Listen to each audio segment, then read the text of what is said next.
Hola, soy Sebastián Salgado y te doy la bienvenida a Mundo Extra por Extra TV, nuestro resumen semanal de noticias de todo el mundo, donde intentamos traerte los principales conflictos de todo el planeta, pero con nuestra propia agenda geopolítica. Y es que al principio de esta semana nos enteramos de una noticia que tuvo repercusión a nivel internacional y que está vinculada con la libertad de prensa, con la censura, pero también con las telecomunicaciones. ¿Has escuchado hablar de Pavel Durov? Bueno, él es quien ha fundado la compañía Telegram, una de las principales compañías vinculadas a la mensajería y que también sirve como plataforma de comunicación. Telegram es una de esas plataformas que compite de manera directa con la plataforma WhatsApp y que de alguna manera le disputa la hegemonía a nivel comunicacional, también en la comunicación interpersonal en la mayoría de los países, sobre todo en Occidente. El tema en cuestión es que Telegram es una plataforma que fue creada en la Federación Rusa y que por tanto no tiene los mismos códigos vinculados a lo que es la censura de las plataformas occidentales y la comunicación. Esto se volvió un problema bastante difícil de resolver para todas aquellas personas que no quieren que veas, por ejemplo, qué es lo que está pasando en la Franja de Gaza, qué es lo que está pasando vinculado a ese genocidio sistemático del régimen israelí contra el pueblo palestino y, por ejemplo, también de qué manera el régimen ucraniano tiene una vinculación directa con los esquemas de construcción cultural fascista, y es que ese es el término que a ellos le queda más cómodo. Por eso, Pavel Durov fue detenido esta semana en Francia como si los contenidos que atraviesan a través de Telegram fueran una responsabilidad de él, pero al mismo tiempo generan una tremenda presión para intentar censurar también la plataforma de Telegram. Te invito a que compartas el material de nuestros colegas de RT desde la ciudad de Moscú. Mirá. Volvemos con el primer tema del informativo. La justicia francesa presentó cargos contra el fundador de Telegram, Pavel Durov, quien compareció ante un juez en París. Esto después de que expirara el plazo de su detención efectuada el pasado sábado. La acción judicial impulsada por las autoridades francesas ha provocado fuertes cuestionamientos al considerarse como un ataque a la libertad de expresión. Francisco Guaita con todos los detalles en directo. ¿Qué tal, Fran? Cuéntanos más sobre este caso. Adelante. Muy buenas, Fernando. El juez instructor francés tenía la opción este miércoles o de dejar en libertad al cofundador de Telegram, Pavel Durov, o bien de imputarlo. Y ha hecho lo segundo. Tiene cargos en estos momentos Pavel Durov, por un lado, por complicidad en la administración de Telegram para permitir transacciones ilícitas, y esa pena puede llegar hasta 10 años de prisión. El concepto también muy importante es la negativa de ofrecer información a las autoridades. Ese es uno de los asuntos que se ha venido dando durante los últimos años y lo que ha diferenciado de otras plataformas como WhatsApp y otras compañías de información. Y eso es precisamente también de lo que le imputan. Y por último también otra imputación importante, y es que le hacen cómplices de lo que están haciendo los usuarios dentro de esa plataforma. Estamos hablando de pornografía infantil, también hablamos de narcotráfico, de blanqueo de capitales, y ese es lo que estaba investigando la justicia francesa desde hacía varios meses. Tenía orden de arresto desde el mes de febrero y ahora Pavel Durov está bajo custodia judicial en una situación en la que tiene que entregar 5 millones de euros de fianza, tiene que pasar 2 veces por semana por la comisaría de policía francesa y no puede salir del territorio francés. Esta es una situación que se viene dando desde el sábado. La justicia francesa tenía 96 horas para determinar si le ponía en libertad o no? Este era el gran interrogante y ya sabemos esta situación. Ya tiene cargos Pavel Durov. En estos días ha habido muchísimos mensajes a través de Internet en apoyo para la libertad del cofundador de Telegram. También hemos visto cómo ejecutivos importantes de tecnológicas han comentado, como Elon Musk o Pavlovsky, acerca de su situación, de su compleja situación, y precisamente hace unas horas lo hacía Kingdom.com, en el que decía que había que boicotear todos los productos franceses para echarle un pulso y para sobre todo defender la libertad de expresión en todo el mundo. Una circunstancia también importante que hay que resaltar es que este miércoles, a través del Wall Street Journal, conocíamos cómo había tenido una reunión el presidente francés, Emmanuel Macron, con el propio cofundador de Telegram, Pavel Durov. Era en 2018 y ahí el presidente francés le hacía una propuesta de trasladar precisamente Telegram a este país y Durov lo negaba. En ese sentido, un año antes, tanto los servicios de inteligencia de Emiratos Árabes Unidos como de Francia se conocían todo lo que estaba pasando a través del teléfono de Pavel Durov. Y durante todo este tiempo, lo que sí que hemos podido saber en los últimos días es cómo medios de información han atacado a Telegram por su extremismo, por las políticas del cofundador de Telegram y también por ser un refugio de hackers. En estos momentos Telegram tiene más de 900 millones de usuarios, es sin duda una de las herramientas de comunicación online más importantes de todo el mundo y este caso vuelve a poner encima de la mesa aquí en Europa el debate de la censura y de la libertad de expresión. Muchas gracias, Fran, por toda esa información. Estaremos atentos a lo que ocurra con esta noticia. Del conflicto entre la OTAN y la Federación Rusa que se lleva adelante en territorio ucraniano desde hace más de 2 años, hubo una serie de noticias que realmente nos han dejado impactados. Pero el informe que nos traen esta semana nuestros colegas de Al Mayadin en español, la cadena libanesa, pero en este caso con los corresponsales desde la República Árabe Siria, nos ha dejado sin aliento. Y es que, sobre todo en la ciudad de Idlib, en Siria, una serie de organizaciones terroristas están secuestrando a personas, sobre todo hombres jóvenes, los encarcelan bajo cualquier cargo y una vez que ahí los tienen, los trasladan de manera ilegal hasta Ucrania para obligarlos a pelear del lado de las fuerzas de la OTAN contra la Federación Rusa.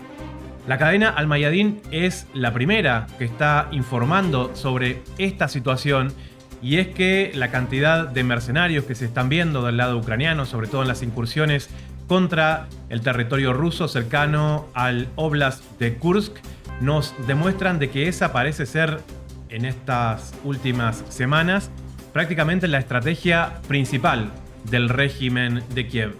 Te invito a que compartas el testimonio de una madre que cuenta en primera persona cómo su hijo fue secuestrado en la ciudad de Idlib, en Siria, y después la llamó desde Ucrania contándole que lo obligaban a pelear para el régimen de Zelensky. Míralo acá. En este video, una mujer de Idlib dice que su hijo, quien estuvo detenido en las cárceles de Al-Gulani, se puso en contacto con ella desde Ucrania después que lo liberaran de la cárcel junto a otras personas y los obligaran a luchar allá. Ella pide ayuda para traerlo de vuelta, según señala.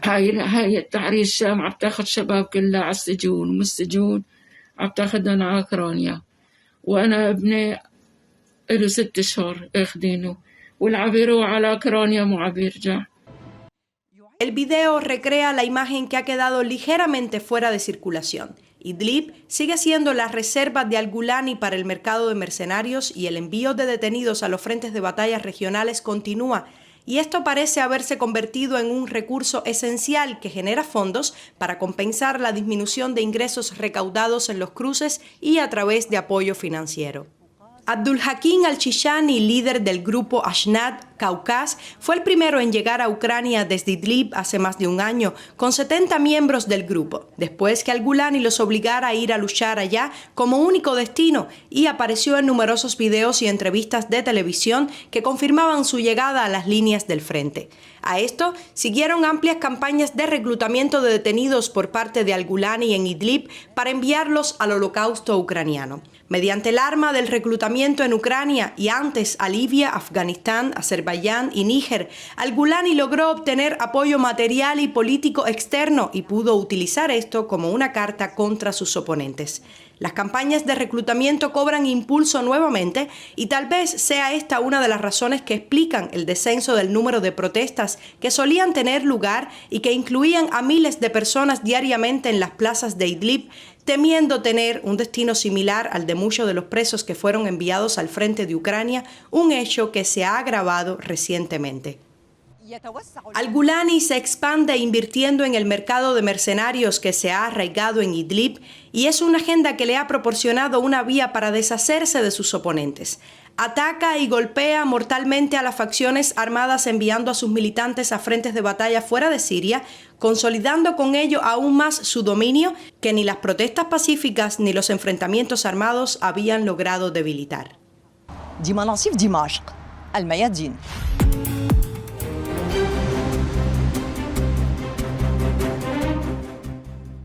Y esos testimonios que vos veías que salen desde la República Árabe Siria no están vinculados a ningún tipo de reclutamiento cercano al gobierno sirio del presidente Bashar al-Assad, sino que son grupos terroristas occidentales que operan todavía en algunas ciudades de Siria, como es la ciudad de Idlib. Pero existen también otros casos que de manera voluntaria, tal vez buscando dinero, buscando un sueldo, aprovechando su adiestramiento militar o por su experiencia paramilitar, como es el de algunos colombianos, tal vez el país más emblemático que hemos visto en el caso de soldados combatiendo del lado del régimen de Kiev, que ya han sido capturados en muchos casos y esta semana se vuelve a repetir. Tenemos el testimonio de 2 soldados ucranianos mercenarios a sueldo peleando para el régimen de Kiev que, junto con otros, han sido detenidas por las fuerzas de la Federación Rusa y ellos mismos dan testimonio como prisioneros de guerra, contando de alguna manera cuál es su historia y mostrando a través de imágenes aquellas fotos en las cuales se los vería muy valerosos, con los emblemas del régimen de Zelensky, bueno, pidiendo de alguna manera la clemencia después de haber intentado asesinar, como mercenarios que son, a ciudadanos y ciudadanas de la Federación Rusa. Mirá los testimonios de estos mercenarios ucranianos que nos llega desde el canal RIA Novosti. Míralo acá. El Servicio Federal de Seguridad de Rusia detiene a 2 ciudadanos colombianos que presuntamente combatieron en las filas del régimen de Zelensky como mercenarios. Veamos un fragmento de este interrogatorio. José Raúl Medina Aranda, de Ucrania, batallón 49 de Karabaj Kachin. Mi nombre es Alexander, mi apellido es Ante, de batallón 48 Karabaj Kachin. Las autoridades destacaron que disponen de múltiples pruebas que demuestran su culpabilidad. Entre ellas figuran documentos, uniforme militar. Si son declarados culpables, pueden recibir hasta 15 años de prisión. Moscú ha venido advirtiendo que cualquier combatiente extranjero es un objetivo legítimo. Identificó unos 4.000 mercenarios al servicio del régimen de Zelensky que serán perseguidos por la justicia. Y hace unos 15 años en Honduras se llevaba adelante un golpe de Estado que marcó un antes y un después en la historia de ese país, cuando un grupo paramilitar, pero vinculado al gobierno de los Estados Unidos, detenía a través de un golpe de Estado al presidente Mel Zelaya. Hace un par de semanas te contábamos y te recordábamos esta historia que marcó a sangre y fuego lo que es la realidad hondureña, que poco a poco, a través de un sistema democrático en ciernes, después de la injerencia externa, vuelve a dar sus pasos en democracia, y es justamente a través de la presidencia de Xiomara Castro, quien supo ser la primera dama y actualmente es la presidenta de ese país centroamericano. Y es que esta semana, Xiomara Castro, después de haber apoyado de manera abierta al gobierno y el proceso electoral de la República Bolivariana de Venezuela, vuelve a estar en el foco, ya que ella misma ha denunciado que en su país intentó llevarse adelante un nuevo golpe de Estado. Ella misma lo cuenta en primera persona y te lo mostramos aquí desde la televisión pública de Honduras. Míralo acá. Pueblo hondureño, yo quiero decirles que se está fraguando un plan en contra de mi gobierno. Y eso es importante que el pueblo lo sepa. Ayer atacaron al jefe de las Fuerzas Armadas y al ministro de Defensa en nuestro país. Miren lo delicado que eso significa. Un ataque que no podemos permitir porque debilita a la institucionalidad de las Fuerzas Armadas. No solamente eso, pone en precario el proceso electoral que se avecina. Nosotros ya pasamos un golpe de Estado. Ya vivimos lo que eso significa. Violencia, destierro, persecución, violaciones a los derechos humanos. Yo quiero prometerle al pueblo hondureño que no más golpes de Estado y que no voy a permitir que se utilice el instrumento de extradición para intimidar o chantajear a las Fuerzas Armadas de Honduras. Nosotros estamos defendiendo nuestras Fuerzas Armadas, no a los golpes de Estado. Vamos a seguir construyendo la Honduras que el pueblo hoy está construyendo junto con mi gobierno. Vamos a seguir construyendo la paz y la unidad que el pueblo hoy necesita.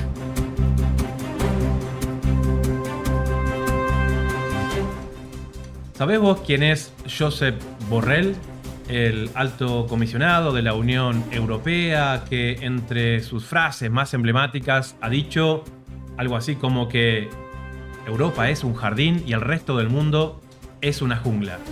Él es uno de los principales accionistas de la injerencia externa contra la República Bolivariana de Venezuela desde la Unión Europea, al no reconocer los resultados electorales de las pasadas elecciones presidenciales en ese país. Desde la Unión Europea están realizando una serie de embates diplomáticos por un lado, pero también vinculados a los medios corporativos para intentar desestabilizar al gobierno de Nicolás Maduro. Sin embargo, es el mismo Josep Borrell al quien podemos ver abrazado con figuras como la de Volodymyr Zelensky, quien sigue siendo actualmente el presidente de Ucrania, a pesar de que su mandato ya venció a fines de marzo y no convocó a nuevas elecciones, o que en la propia Ucrania las autoridades del Parlamento también culminaron su mandato, pero como no tienen ningún tipo de potestad y simplemente son una figura decorativa que acepta los mandatos de la OTAN, en ese sentido pareciera que a la Unión Europea eso tanto no le preocupa. Por eso tuvimos la posibilidad de analizar con mi colega Hermelín Malcot desde Bruselas, en Bélgica, el porqué de este nivel de injerencia de la Unión Europea contra la República Bolivariana de Venezuela. Tenemos aquí algunas cosas para compartir con vos en este análisis con Hermelín Malcott. Míralo acá. Hoy regresamos a la República Bolivariana de Venezuela para tratar de hacer un abordaje de esos que todavía nos estaban faltando, y es que entre todos los intentos de desestabilización y de injerencia que hay desde el exterior contra lo que fue el proceso electoral venezolano, la Unión Europea también está jugando un papel fundamental en todo eso, y por eso hoy nos damos el tremendo gustazo de volver a charlar aquí en Data Urgente con mi amiga y colega Hermelín Malcott desde Bruselas, en Bélgica. Hermelín, ¿cómo estás? Hola, muy bien, muchas gracias por invitarme. Hermelín, bueno, nos tocó coincidir en lo que fue el proceso electoral en Venezuela, nos tocó a vos y a mí y a todos tantos observadores internacionales ver de qué manera se hizo ese proceso en que la gente en Venezuela participó de una manera tan masiva. Sin embargo, el continente donde vos vivís está obsesionado en tratar de decir que esas elecciones no fueron válidas. ¿Dónde uno puede empezar a rastrear los motivos de todo eso? Bueno, yo creo que los motivos de la Unión Europea son los motivos de Estados Unidos. Hay que estar muy claro sobre esto. La Unión Europea, hay dos cosas. Hay los países europeos y hay la Unión Europea. Y lo que son las instituciones europeas están creadas para seguir la política exterior de Estados Unidos. O sea que ahí manda Estados Unidos y la Unión Europea va diciendo lo que dicen Estados Unidos. Los países europeos es un poco diferente, aunque desde ya bastante tiempo es muy difícil para ellos tener una posición independiente de la Unión Europea y entonces de Estados Unidos. Pero si la Unión Europea va siguiendo la voz de su dueño, vamos a decir. Entonces, ya desde antes de las elecciones, el 27 de julio, el día antes, por ejemplo, la presidenta del Parlamento Europeo, Roberta Metsola, estuvo en una llamada con María Corina Machado, y la dice en un tweet que publicó ella, muy, muy neutral, como ustedes lo pueden saber. Dice que tuvo esa conversación con la inspiradora y valiente María Corina Machado. Entonces, ahí desde el principio... Bien como la adjetiva. Sí, porque al mismo tiempo llaman a Nicolás Maduro dictador. Entonces, ya desde el día antes estaban ellos declarando cuáles eran sus afinidades, y obviamente desde el día 29 de julio hubo una declaración de Josep Borrell, que es como canciller de la Unión Europea y que ya emitió sus dudas y que ya llamó a Venezuela a publicar las actas y hacer un conteo detallado de los votos. ¿Qué país hace elecciones si no hace un conteo detallado de los votos? Por favor, o sea que ya insultando a Venezuela desde el primer día. Uno ve de a poco un guión, como vos bien decías, de esta estructura occidental tan obsesionada, ¿no?, en los recursos de los venezolanos y las venezolanas, pero sin embargo no tienen la valentía de decir, bueno, nosotros estamos interesados en lo que tiene este país, porque cuando vemos al propio Borrell decir dónde están las actas y ese tipo de cosas, y lo vemos al mismo tiempo abrazando al propio Zelensky, que ya ha generado prácticamente 500.000 de muertos en el continente europeo. Bueno, también tenemos que recordar que el mandato de Zelensky terminó el 31 de marzo y Ucrania no llamó a elecciones. Algunos podrán decir, bueno, lo que pasa es que están en este conflicto con la Federación Rusa. Bueno, la Federación Rusa sí llamó a elecciones, no solamente presidenciales, sino también municipales, donde también nos tocó estar ahí como observadores electorales. ¿Cómo es el sentir del europeo promedio, Hermelín, vos que estás en Bélgica, sobre este tipo de cosas? ¿Existe en el sentir del ciudadano europeo un distanciamiento tan grande con América Latina y con Venezuela en particular? Sí, lamentablemente, y estamos testigos de eso esos últimos días. en la Unión Europea es muy difícil tener información que no sea la que está validada por la Unión Europea. Y va al punto que ya el dueño de Telegram fue encarcelado en Francia. Entonces, y es un mensaje muy claro, que no puede existir en Europa una voz que no sea la de Estados Unidos. E incluso hay más libertad de expresión en Estados Unidos que en Europa. En Europa es imposible tener acceso a esta información. Entonces, para que un europeo vaya a leer los noticieros o las noticias sobre Venezuela en español, porque en inglés, en francés, etcétera, no se encuentra casi, o sea, sí hay, pero son como canales más confidenciales, entonces es difícil para uno en Europa tener información que no sea la del Estados Unidos, lamentablemente, o sea que eso es muy complejo. Mira, vamos a hacer un repaso de algunos videos en lo que es este ataque, por lo menos a nivel de declaraciones.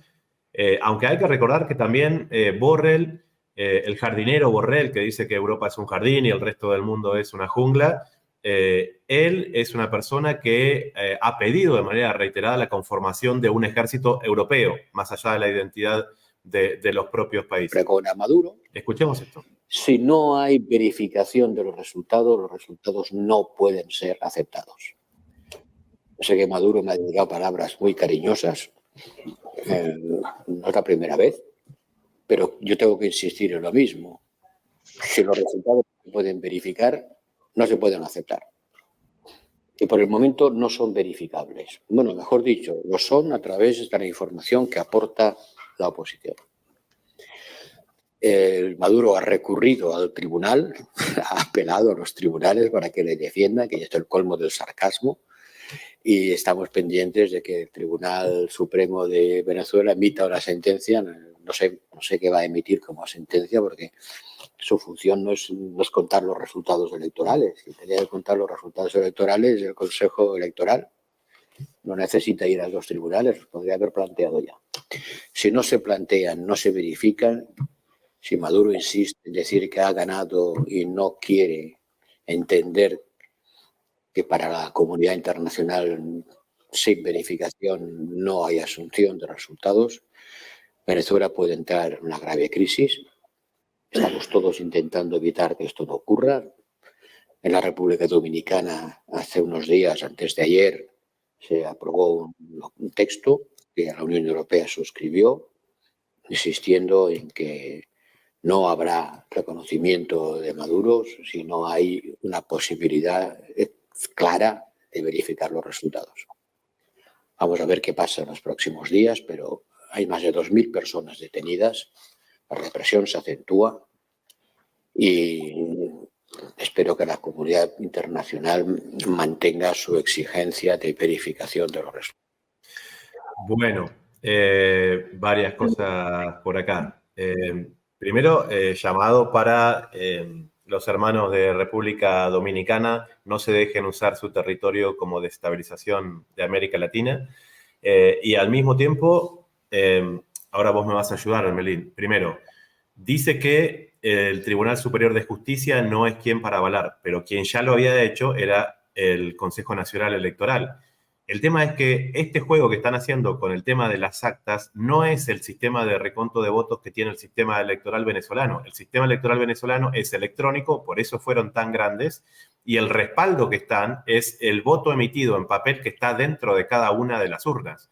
Por eso, las actas electorales, que evidentemente era parte de la estrategia de la oposición fascista en Venezuela, es lo que ellos están reclamando, no es el documento válido de reconteo de votos. Por eso, de manera obsesionada y después de lo que fue el hackeo, están pidiéndolas como si detrás de eso hubiera alguna especie de verdad oculta.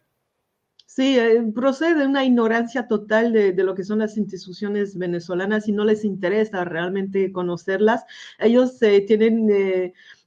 cualquier cosa que haga Venezuela, ellos van a decir que no cumple con normas de ellos y ellos van a decidir cuáles son las buenas normas, porque las buenas normas para la Unión Europea son las normas que hacen que la extrema derecha fascista gane. O sea que están en este juego de que no van a reconocer ninguna estabilidad, institucionalidad del Estado venezolano, porque claramente lo que quieren es destabilizarlo e inventar una manera de reconocer el Mundo González. A ver si el tipo queda vivo hasta enero, cuando hay la toma de posesión, porque es un zombie muy viejo de una cosa, y siempre están hablando de María Corina Machado, que ni siquiera es elegible. O sea, que está negando a la vez las instituciones venezolanas, la historia de Venezuela, la historia jurídica y electoral de Venezuela.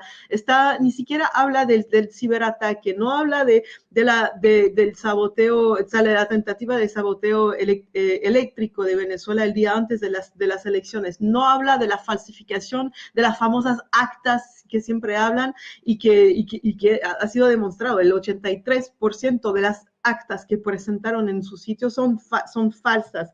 No habla de la violencia paramilitar, no habla de que esos 2.000 detenidos son gente que ya tiene un pasado de violencia en Venezuela, que ya tiene un pasado con la justicia, que fue entrenada en el exterior por Colombia, por los ejércitos paramilitares en Colombia, que eran con altas concentraciones de droga del Captagón, que son las drogas que se donan a los militares en Ucrania para que estén en el campo de batalla. No cuenta nada de esto. Entonces ignora la verdad, y también no cuenta lo obvio.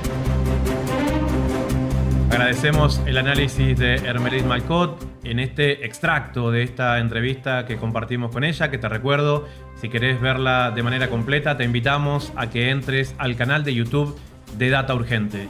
Y en otro país donde siguen las campañas políticas y las definiciones es justamente en los Estados Unidos de América, donde Donald Trump se afianza como el candidato republicano y Kamala Harris ya ha aceptado ser la candidata de los demócratas, cada uno haciendo una especie de guerra de declaraciones en contra del otro, intentando mostrarse como una especie de alternativa que pueda seducir a aquellas personas que todavía están indecisas dentro del territorio de los Estados Unidos y que pueden llegar a cambiar su voto de aquí a lo que falta de esta campaña electoral.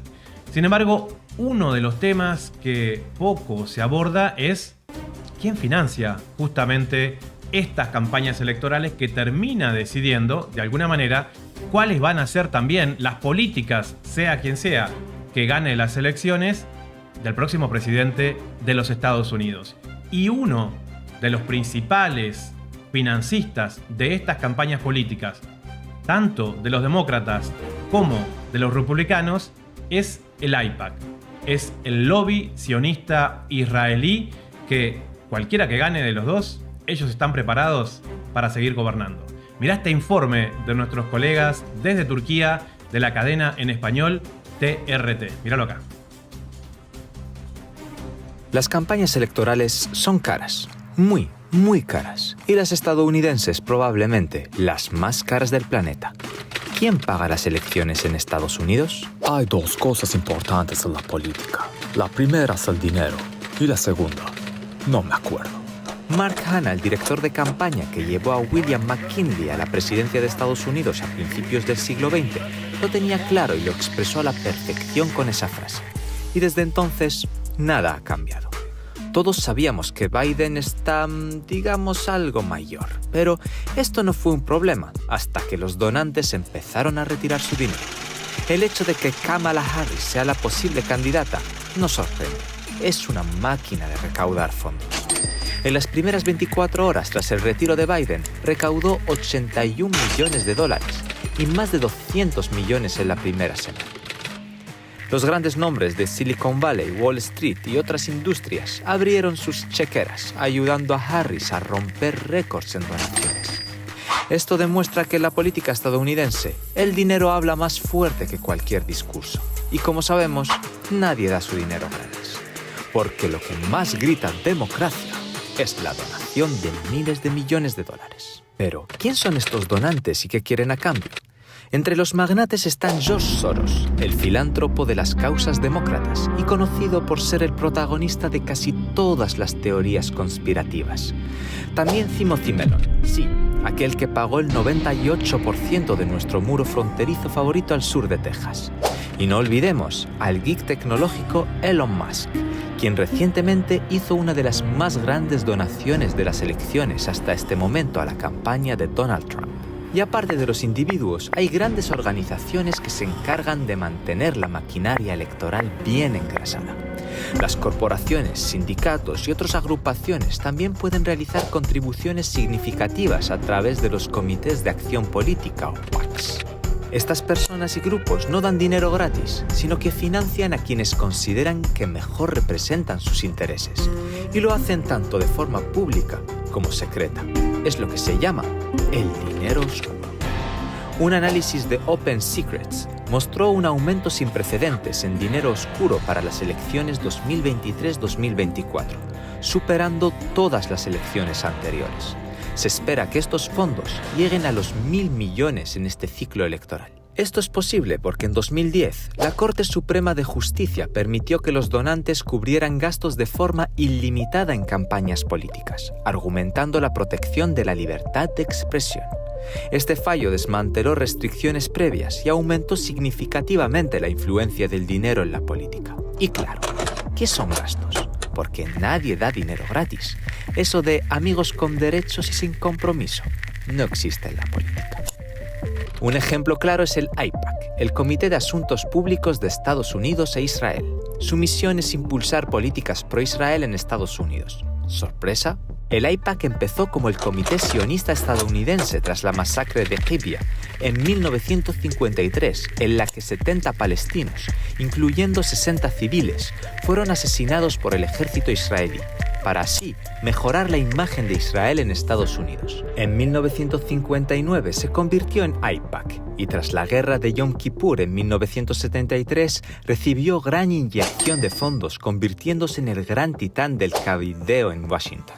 Ha respaldado la candidatura de 342 de los 535 miembros del Congreso estadounidense actual. Es el grupo de presión que representa intereses extranjeros más grande en la política estadounidense. Con una lista de multimillonarios patrocinadores, el AIPAC canaliza dinero hacia sus candidatos preferidos y think tanks pro-Israel en Washington. ¿Recuerdas cuando Trump reconoció Jerusalén como capital de Israel y movió la embajada? Bueno, trabajo del AIPAC. ¿O cuando rompió el acuerdo nuclear con Irán? Sí, también el AIPAC.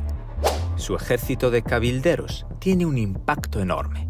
Y lo que compra este dinero está claro: una carta blanca para cometer genocidio. Y luego se quejan de que Rusia o China quiere influir en las elecciones con bots en plataformas de redes. Joe Biden es el presidente en funciones que más dinero ha recibido del AIPAC y Kamala Harris también es amiga del lobby israelí. Y aún así, no todos los estadounidenses se dejan engañar tan fácilmente. A pesar del dinero del AIPAC, una encuesta reciente de Gallup revela que prácticamente la mayoría de simpatizantes demócratas se oponen al genocidio de Gaza, algo que claramente no está representado en el gobierno. Por lo tanto, de cara a las próximas elecciones, si quieres saber qué políticas seguirán los posibles presidentes, mira quién les está pagando la fiesta.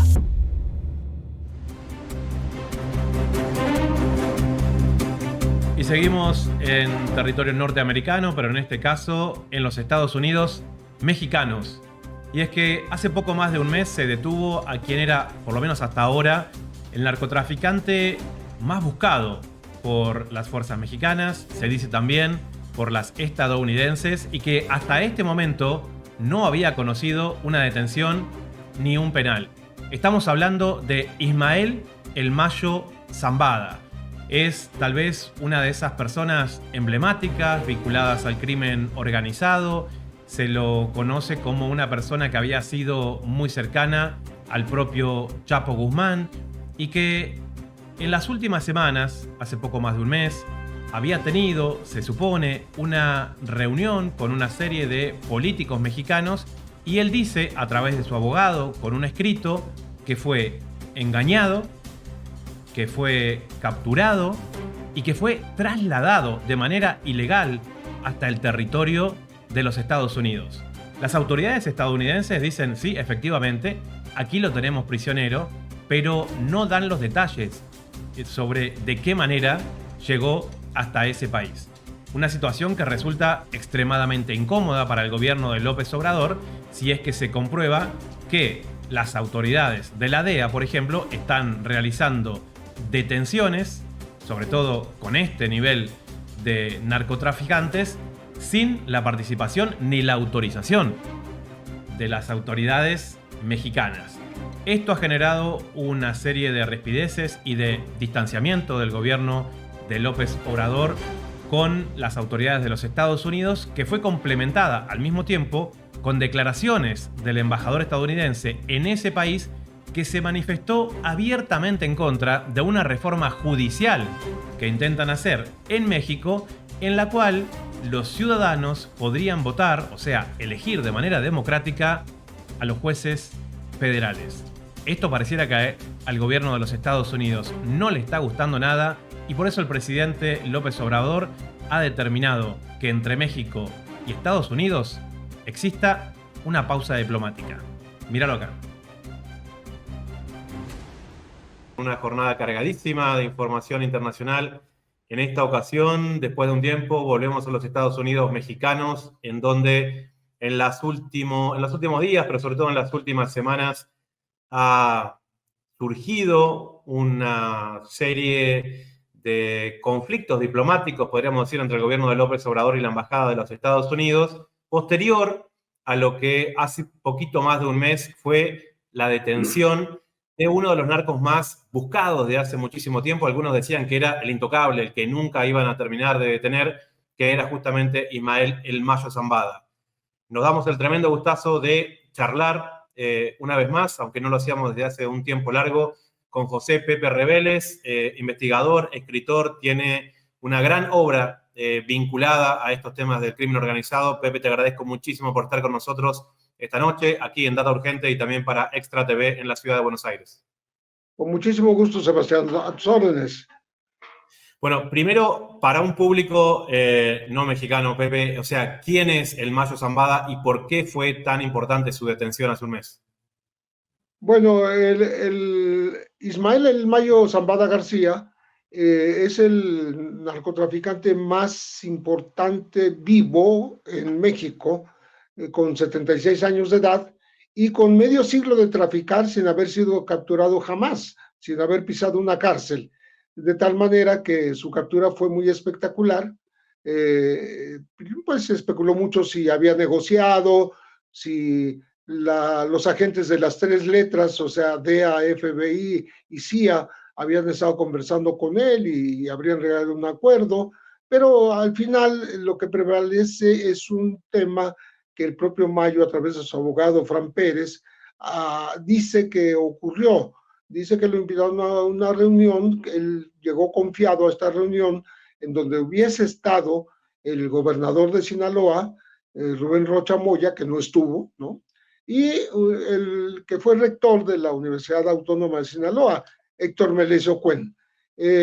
Entonces, ¿Él también es alcalde de Culiacán, Pepe? Melesio fue rector de la universidad, ahora era diputado electo federal, okay. Y ha sido un político y un universitario. Aquí las universidades, algunas universidades del interior del país, son bastante poderosas en la política porque pues sus rectores obedecen a resortes también de la política local, ¿no? En este caso, él estaba muy distanciado del propio gobernador Rocha Moya, Héctor Melesio Cuen, y en esas circunstancias fue asesinado el mismo día que fue llevado por la fuerza, según declaró El Mayo Zambada, a los Estados Unidos, engañado por uno de los hijos del Chapo Guzmán, por Joaquín Guzmán López. Pero bueno. Entonces, a ver, vamos a repasar esto porque es como el inicio del contexto que genera un enfrentamiento geopolítico en el cual El Mayo Zambada, supuestamente a través de un escrito que él firma, aunque no con su puño y letra, pero que él presenta a través de su abogado, dice: yo fui a una reunión con el gobernador de Sinaloa, en la cual estaba el rector de la Universidad Nacional de Sinaloa, en la que estaba un hijo del Chapo Guzmán, al cual él conoce desde que era un niño, se puede considerar que era una especie de padrino o algo por el estilo, entonces él confía en todo ese sistema de seguridad y en este escrito él dice: pasé a una habitación donde me detuvieron, básicamente, me pusieron dentro de un avión y me dejaron en el estado de Texas, en Estados Unidos. ¿Cómo te suena a vos? ¿Puede ser real eso? Mira, lo sometieron, lo amarraron, lo llevaron en la caja de una camioneta y luego lo subieron al avión. En un aeropuerto no convencional, no con pasajeros, sino en un aeropuerto donde aterrizan los aviones fumigadores. Por cierto, hubo también un lío con los aviones, porque primero se dijo que era un Cessna de un motor y después resultó ser un Beechcraft de 2 motores el que lo llevó. Bueno, hasta ahí lo habrían atado incluso al asiento y le habían cubierto la cabeza y así lo llevaron a los Estados Unidos. Es imposible no pensar que Estados Unidos estaba enterado de todo esto porque como el hijo menor, bueno, el hijo del Chapo Guzmán, Joaquín Guzmán López, iba a saber en qué aeropuerto aterrizar una aeronave que, por cierto, cruzó el espacio aéreo hacia territorio de Estados Unidos y iba con la matrícula clonada, falsa. ¿Cómo pudo cruzar el espacio aéreo y que se lo permitió a los Estados Unidos? ¿Y cómo sabía a qué aeropuerto iba a llegar? Entonces, todo esto son misterios que se guardan todavía, no se ha informado, pero obviamente, si él sabía dónde lo iba a entregar, y estaban las camionetas blindadas a la espera del Mayo Zambada, obviamente había un acuerdo con agentes de los Estados Unidos. Esa es la primera sospecha, y el embajador de Estados Unidos en México, Ken Salazar, se apresuró a decir que ellos no rentaron el avión, ellos no pusieron recursos, el piloto no era estadounidense, algo así como nosotros somos ajenos a lo que pasó. De tal manera que todo ocurrió entre delincuentes y Estados Unidos aceptó que delincuentes le entregaran a un individuo de manera ilegal, capturado de manera ilegal en un territorio, llevado de manera ilegal a otro territorio y entregado sin extradición, sin respetar el tratado de extradición a los Estados Unidos, cosa que está incluso provocando que el jovencito Joaquín Guzmán López esté acusado de traición a la patria en México. Es algo muy curioso, pero bueno, así ha dado vueltas el caso, ¿no? Y cada vez se confirma con más certeza de que en efecto el Mayo no mintió. Entró a este lugar que se llama Huertos del Pedregal, que es una especie de salón de eventos sociales, y lo primero que vio fue gente vestida de militar, que son los que lo sometieron, y se lo llevaron por la fuerza al avión y del avión por la fuerza a los Estados Unidos. Entonces, Pepe, ¿qué demuestra esto? ¿Cuál es el vínculo de la DEA? ¿Cuál es el nivel de injerencia? ¿Tienen trato con el gobierno mexicano? ¿Tienen trato con todos los cárteles? ¿Son ellos, en definitiva, lo que conocemos como los cárteles? ¿Son los servicios de Estados Unidos? ¿Qué lectura le das vos? Bueno, las agencias, tanto la DEA como la CIA, como el FBI, negocian, tratan de convencer a personas de que declaren, se conviertan en testigos protegidos. Pueden tardar años en estas negociaciones y es posiblemente lo que ocurrió con el Mayo Zambada.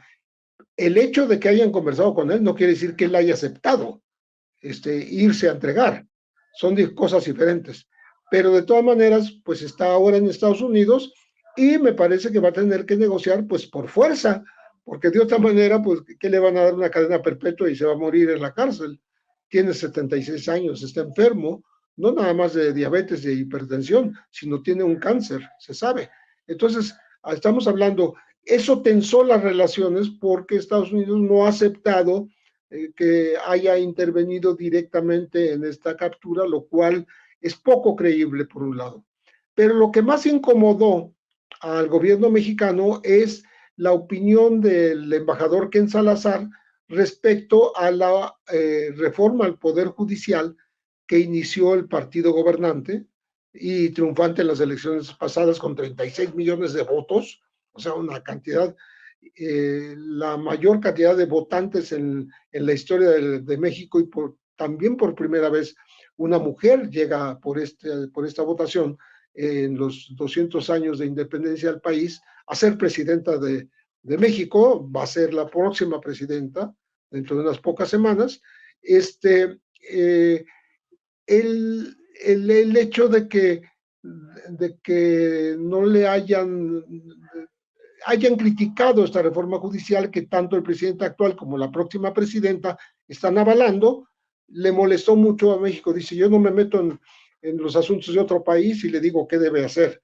Entonces, la embajada trató de enmendar la plana, mandó una carta diciendo que no, pues que era una opinión de ellos, pero que les gustaría que la reforma fuera consensada de tal y tal manera, de modo que la carta, en vez de aclarar las cosas, las agravó más. Entonces, el presidente lo que hizo fue dejar en suspensión, esa fue la palabra que usó, dejar en suspensión la relación con la embajada de los Estados Unidos y también con la de Canadá, porque la de Canadá opinó igual sobre la reforma judicial. Se juntó lo de la sospechosa llevada del Mayo a los Estados Unidos, con posible intervencionismo, invasión de la soberanía mexicana y la invasión de la soberanía en el sentido de la opinión sobre una reforma judicial que le pertenece solo a los mexicanos. De esa manera, mira Pepe, lo interpela una colega periodista al presidente López Obrador sobre cuál considera él que puede haber sido el nivel de injerencia de las autoridades estadounidenses operando sin permiso, supuestamente, dentro del territorio mexicano, y miremos cuál fue la respuesta del presidente López Obrador.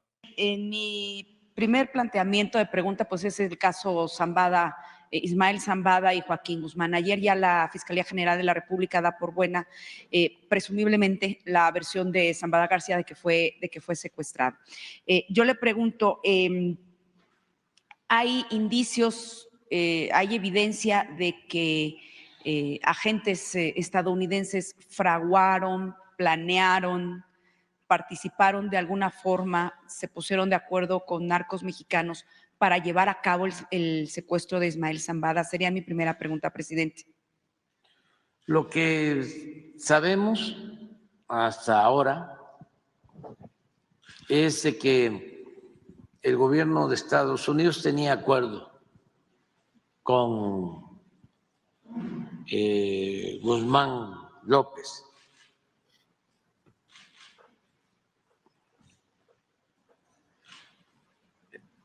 que venían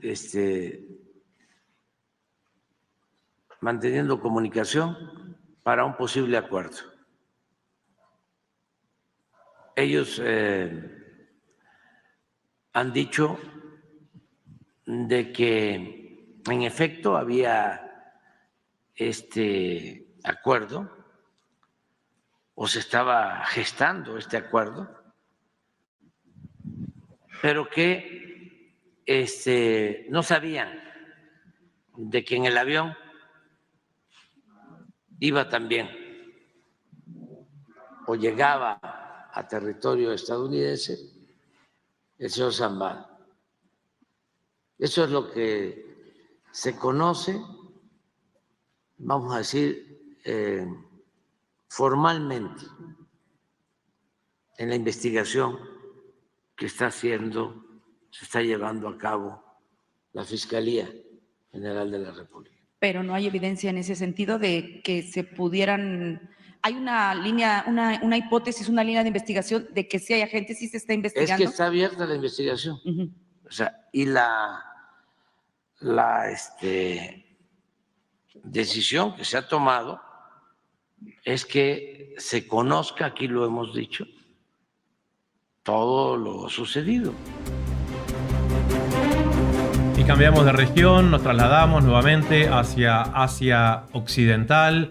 Volvemos a poner el foco en este genocidio sistemático que el régimen israelí está generando contra el pueblo palestino desde hace más de 75 años, pero sobre todo después del pasado 7 de octubre del año 2023, en que el asedio contra la Franja de Gaza, contra la población civil en general, ha generado, algunos dicen, más de 40.000 muertos.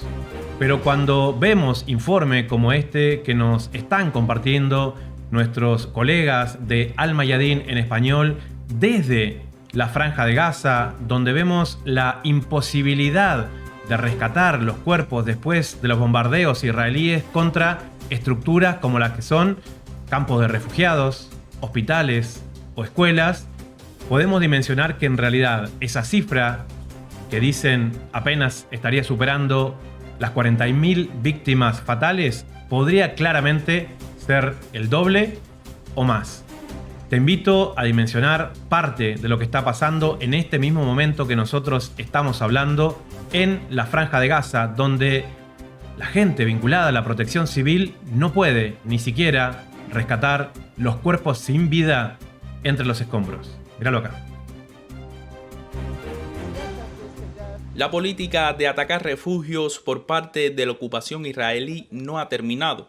La escuela de Al-Tabain no fue la última. He aquí la escuela Mustafa Hafez en la ciudad de Gaza, que fue blanco de la ocupación israelí en la ciudad de Gaza.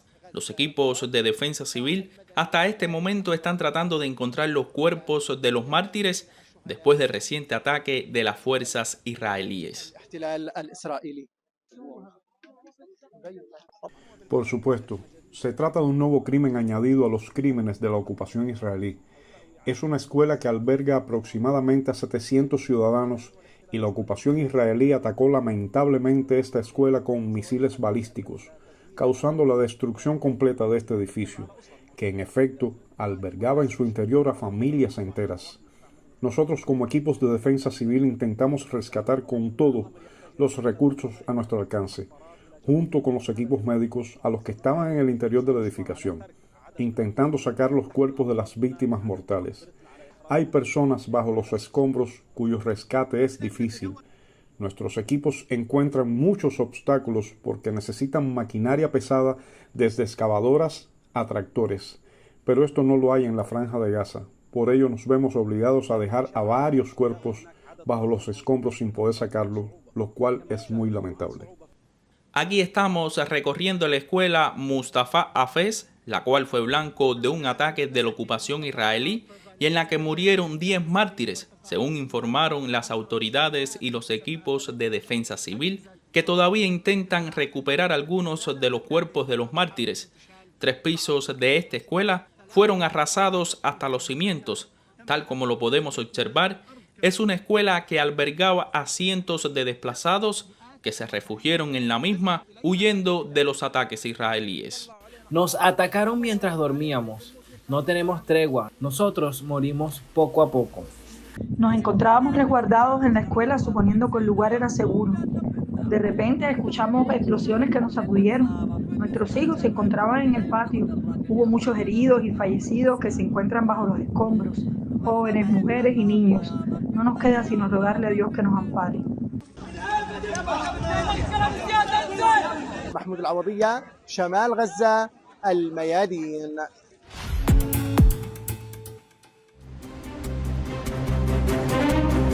Y en este momento en que se están llevando adelante los Juegos Paralímpicos vinculados a el deporte adaptado, hace pocas semanas terminaron los Juegos Olímpicos en la ciudad de París y te comentábamos hace algunas semanas atrás de que nos costaba mucho poder disfrutar de ese tipo de contienda deportiva en las que hay países que directamente son segregados, como son los deportistas de la Federación Rusa, también los bielorrusos, y que al mismo tiempo tengamos que soportar que hay soldados del régimen israelí disfrazados de deportista y que ellos intentaran generar una visión positiva del régimen israelí hacia el resto del mundo a través de las disciplinas en las que participan. Pero es que en los Juegos Olímpicos también hay algunas cosas muy buenas para rescatar. Y si yo te preguntara cuál ha sido hasta ahora el atleta olímpico más importante que existe en este momento.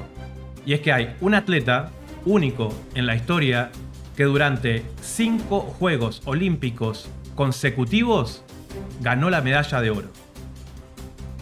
Si no lo sabés, es porque de alguna manera los medios occidentales no están haciendo hincapié en ese atleta. ¿Y sabés por qué? Es porque es cubano. Se llama Mijail López.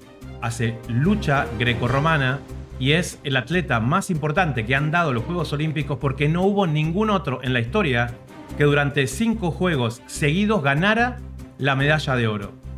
El problema para los medios corporativos es que Mijaíl López, además de ser cubano, está muy orgulloso de su país, de su historia y de su revolución. Estuvo con nuestros colegas de Prensa Latina en la ciudad de Moscú y les contó esta historia. Míralo acá.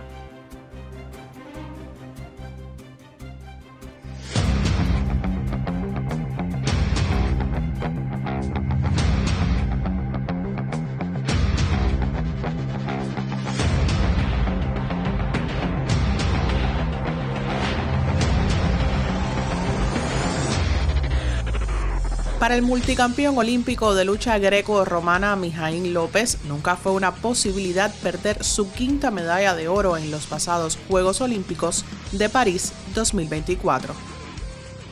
El colectivo técnico, entrenadores y yo hicimos una preparación que cualquiera que estuviera en el colchón nosotros lo íbamos a ganar, porque nosotros ya ese estudio lo habíamos hecho desde que yo dije que sí iba a participar en los Juegos Olímpicos.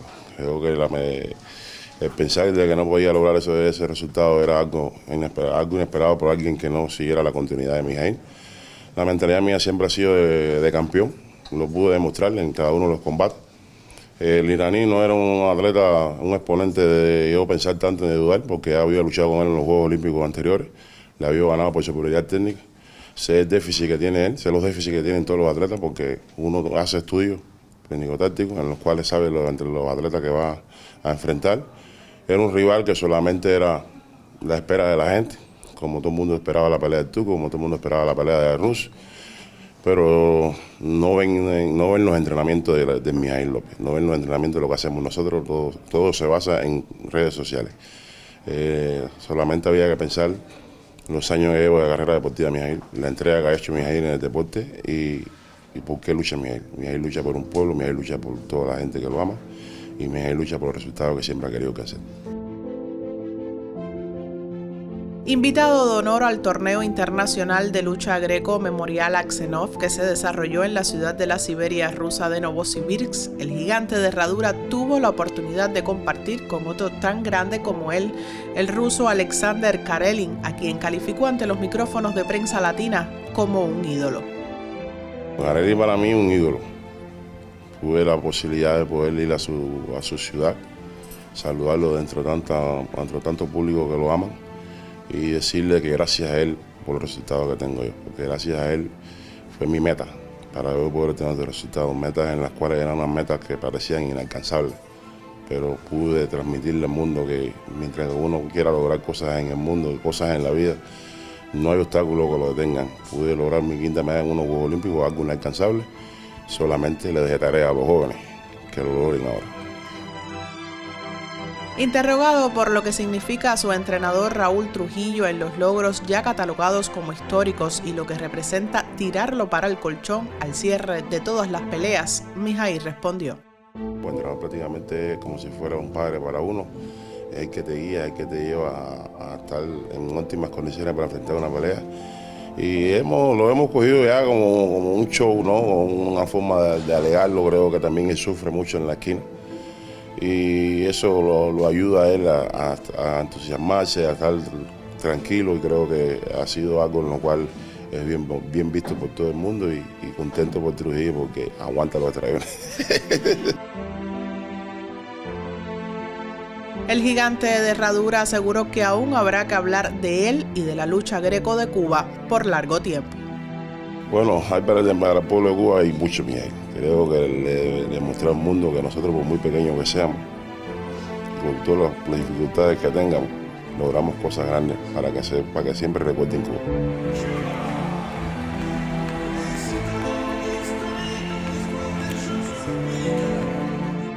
Desde Moscú, Rusia, Arián López y Oded Díaz Fumero, Prensa Latina Televisión.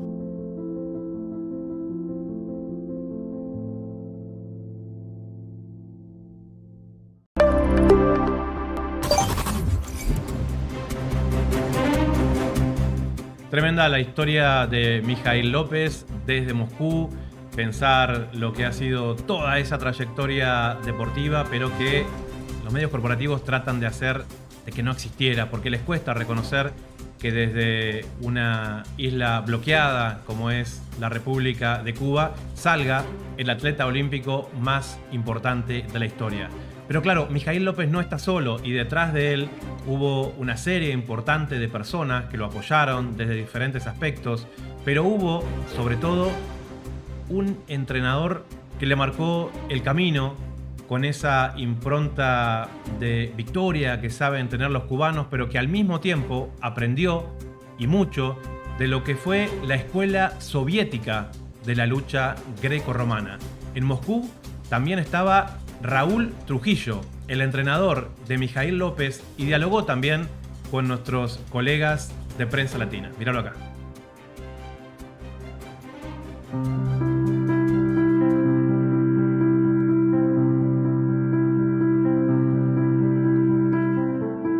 Pocas veces se conoce quiénes están detrás de los logros de los deportistas, y ese es el caso de Raúl Trujillo, el entrenador principal del pentacampeón olímpico de lucha greco Mijaíl López, quien asegura que aún ve como un sueño que su pupilo sea el más grande de la historia en su disciplina.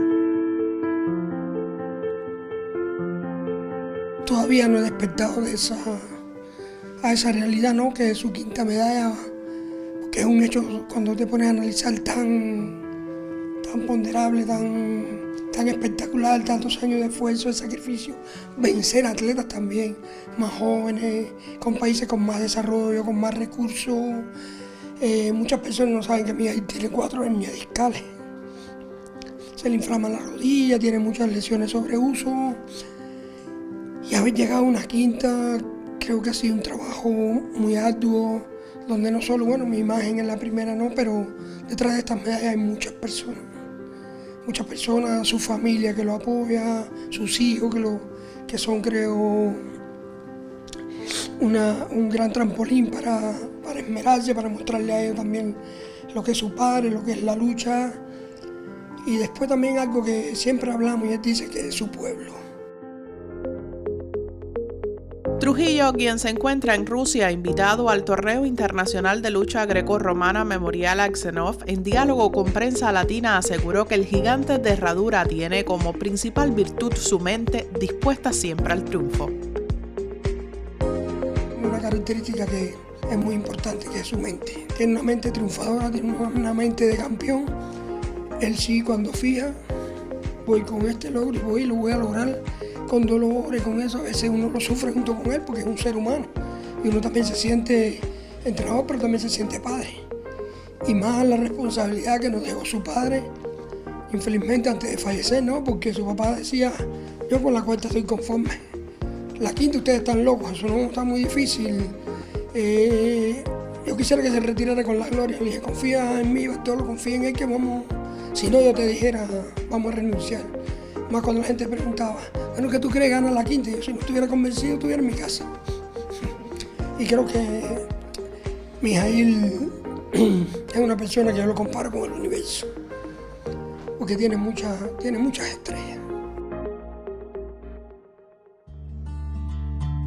Como parte de su visita, el entrenador fue figura principal en el encuentro entre Mijaíl López y el triple campeón olímpico ruso Alexander Karelin, calificado por él como un momento único en su vida.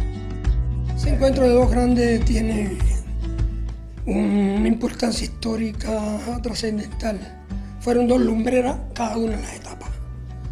No comparto a veces las comparaciones, ¿no? Creo que las comparaciones no son justas. Las comparaciones son muy injustas y el que se atreva a hacer comparaciones porque no ha vivido momentos. Comparar a Karelin con Mijaíl, creo que eso, cada uno es grande en su época.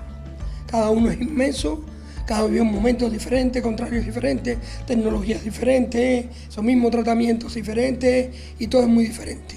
Mijaíl tuvo esa dicha, ¿no?, de poder llegar a la quinta, pero haber llegado a la tercera de Sansan y no haber ganado la cuarta por un reglamento estúpido que se puso en ese momento, que podía definir los Juegos Olímpicos solamente por abrir las manos y cerrarlos. Para mí eso me dio mucha insatisfacción. Hablar con Trujillo y no saber sobre el legado de la escuela rusa de lucha en su formación sería imperdonable. Soy totalmente formado por la escuela soviética y generalmente por la escuela rusa que tuve. De los 5 entrenadores, 4 eran rusos. Y siempre consideré esta la mejor escuela del mundo. Después en Cuba tuvo Vasily, que es una de las razones que vine, porque no podía ir a Ucrania.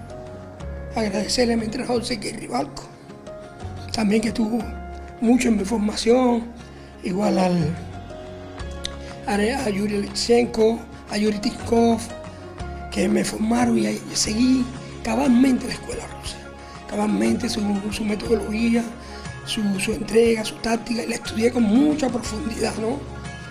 También creo que uno es la negación, ¿no? de la negación, y quería ser mejor. Quería ganar. Una vez creo que se lo comenté a Sergei y me dijo, ojalá. Y digo, ojalá estuviera vivo para decirte, Sergei, gracias por tu enseñanza. Vasily, gracias por tu enseñanza. Rusia, gracias por su formación. Con voz entrecortada por la impronta que representa el pueblo ruso para el mundo, Trujillo agregó: Yo creo que yo soy un cubano con una casaca rusa, o una casaca soviética, ¿no? Desde muy niño admiré este país. Yo aprendí la lucha y vi la lucha desde muy niño. Primera vez que vi el equipo nacional, lo vi en Pinar del Río, yo tenía 8 años y me enamoré de la lucha. Pero después me fui enamorando de la escuela soviética y también de este pueblo. Tuve un padre que leía mucho, me explicaba mucho. Ese era el momento, se veían muchas películas sobre la Segunda Guerra Mundial, sobre la Gran Guerra Patria. Y a veces, bueno, uno como niño preguntaba por qué llorábamos. Y mi papá me iba explicando y me fui enamorando de este país. Como vivo enamorado de él, creo que es un país maravilloso, encantador. Y hay que conocerle a los rusos para saber sus sentimientos. Hay que conocer este país para conocer la grandeza de este pueblo. Este pueblo salvó la humanidad del fascismo. Y hoy muchos las quieren olvidar. Yo no lo olvidaré nunca.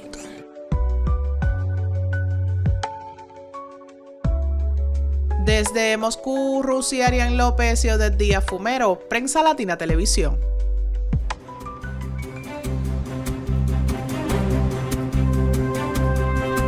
Soy Sebastián Salgado y quiero agradecerte muchísimo por haber compartido con nosotros Mundo Extra por Extra TV.